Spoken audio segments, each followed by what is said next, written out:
E a questão maior é a exposição aos vírus. A grande exposição aos vírus, principalmente no início da escola, que é quando a criança faz aquela introdução mesmo, né? Para conhecer todos os vírus que existem. Bom, beleza.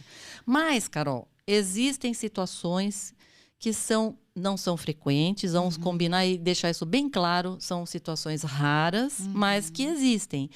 Que são situações diferentes dessas que nós estamos falando, que não é por exposição. E essas situações que nós vamos conversar. Eu queria que você explicasse. Tá? Então, assim, falando de uma maneira geral, o que acontece? É como se você tivesse uma autoinflamação.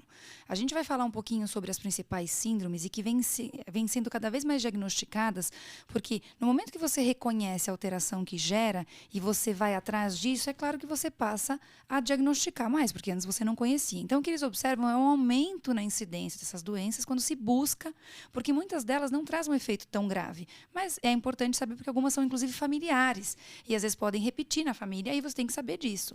Então, o que acontece? Eu tenho um defeito na via que regula a inflamação e resposta, e a criança passa a ter febre sem ter a invasão de um agente infeccioso. E essa febre vem de maneira recorrente. E é isso que a gente vai falar hoje, tá? Então, a primeira... eu queria que você falasse que é a chamada FAPA. Isso. Essa síndrome, eu tenho uma criança no consultório e foi essa criança que motivou esse podcast de hoje. Na verdade, esse nome é o acrônimo que é usado porque é PFAPA, né? Que fala febre, que é fever em inglês, estomatite aftosa, né? O A, faringite, que é o P em inglês, e adenite cervical, que são gânglios cervicais, de adenite mesmo em inglês, perdão. Então, é isso que você vai observar basicamente na criança. Essa síndrome aí, ela é reconhecida há pouco tempo, né? Em 1987 que eles reconheceram. Então, quer dizer, é um negócio muito recente, né? Exatamente. Obrigado, Ivani, porque eu sou de 87, então eu sou recente. Você É muito jovem, recente. jovem, Jovem. muito jovem. Ô, Carol, mas assim, todas as vezes que essa criança tem febre, aparecem todos essas estomatites, esses gânglios, assim? Não necessariamente, mas esse meu paciente, sim, ele tem sempre lesão em cavidade oral. Normalmente ele tem as lesões aftoides, ele tem lesão no pilar amidaliano. Ah, lá pra dentro da garganta. Dentro. Então, tanto que muitas vezes ele começa com um pouquinho de halitose, ele começa a babar um pouco mais. O que é halitose? Mau hálito. Mau hálito. Famoso bafo. Bafinho. Bafinho, né? Que criança não tem bafo, tem bafinho, vai. Tá sendo bafinho. E é impressionante que a febre ela é bem marcada. Essa criança ela tem febre basicamente entre 4 e 5 semanas. E foi justamente o que fez a gente pensar, esse menino não estava indo para a escola. Ah. O menino brincava muito na brinquedoteca, então os 2 primeiros episódios de febre a gente falou, brinquedoteca, começou a colocar piscina de bolinha, que a gente já falou aqui, pô, esse prédio também, né? Mas ele começou a ter, no 4º episódio, eu confesso, a mãe falou, doutora, eu falei, realmente, a gente olha o histórico dele aqui, basicamente a cada 4 semanas ele tem febre. E aí a gente foi ver a primeira febre, inclusive, a primeira febre, que foi a febre que os pais se desesperaram, e antes de falar comigo, correram para o pronto-socorro. Mas ele era piquitito? Ele tinha 1 ano e meio. Ah, tá. O hospital viu a lesão na amígdala e deu tratamento como amidalite bacteriana. Eita. E aí eu falei pra ela, é estranho amidalite. Falei, nessa idade é raro. Exatamente. Falei, a próxima vez eu quero ver vocês. E todas as vezes ele vinha com esse quadro. Então, realmente é um quadro que chama atenção porque é uma febre bem marcada. Tá? A gente ainda não sabe qual é a causa, mas ela é causada uma doença autoinflamatória, tá? Não tem alteração genética diferente das outras que a gente vai falar, então eu não consigo nenhum exame para confirmar, mas o quadro clínico é bem característico. Autoinflamatória poderia ser considerada autoimune?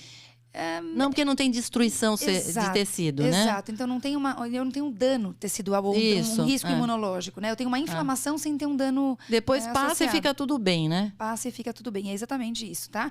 Eles apoiam de fato que é uma alteração, é uma atividade anormal da imunidade inata. Então, essa imunidade que não depende de memória e resposta a um agente imunológico específico, tá?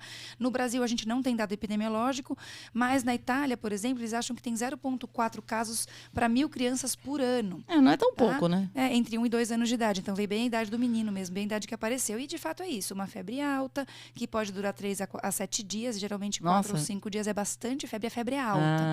Tá? E vai e dura. E baixa pouco o antitérmico. Isso é muito característico, Ivani. Você dá Novalgina, você dá o alívio. Uma criança, assim, sabe aquela coisa que diminui um pouco a temperatura, mas logo volta com temperatura alta, persistente. Então, é uma coisa que incomoda. Não é uma febre que passa desapercebida. Tá?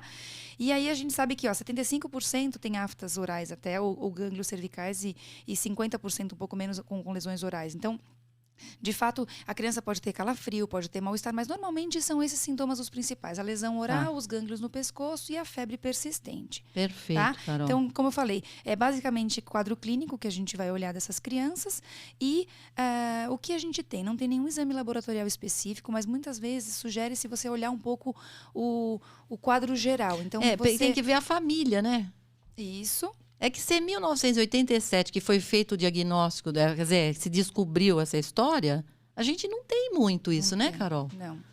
E você vai perguntar se a família tinha história Quer de dizer febre que a recorrente, família, mas como ninguém é que vai pensar falar, no diagnóstico. Não, tive febre. Febre é um negócio que todo mundo tem, Todo gente. mundo Difícil, né, Carol? Exatamente, Ivani. Mas agora, por exemplo, essa sua criança que já tem esse diagnóstico, se ela tiver um filho, ela vai saber que ela teve isso. Quer dizer, é diferente, né? Sim. Quando você já tem definido na sua família, olha, eu tenho esse problema familiar. Exato. Isso né? fica marcado e é um diagnóstico médico que traz, enfim, um dado específico que a mãe pode passar para ele Exatamente, no futuro. Com certeza, é isso Ivani. aí.